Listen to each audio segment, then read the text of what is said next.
Mitohy hatrany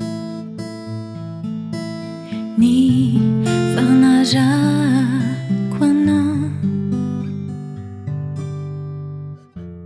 ny voady izay natao dia ho mandraky izay indraindray anefa toa lasa manaran-keva,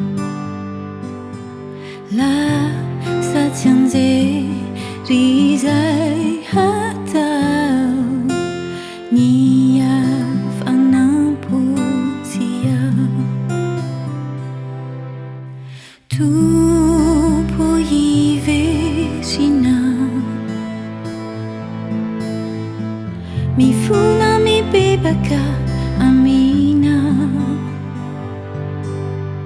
ny fitiavana voalohany noentiko anompo anao.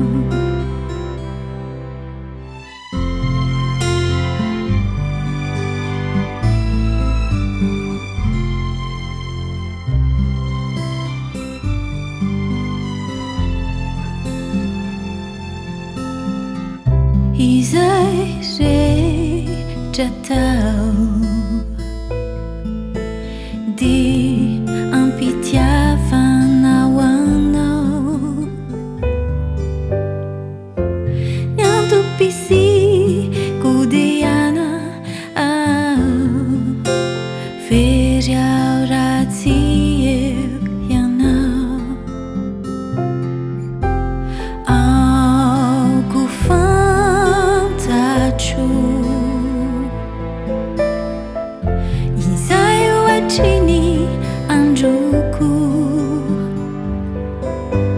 ampafantaro ny farako ao fa olokandalo ao.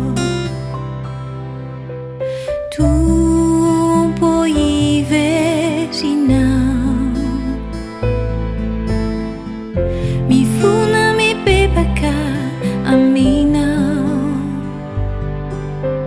ny fitiavana voalohany noentiko anompo anao. Tompo hiverina, mifona mibebaka aminao ny fitiavana voalohany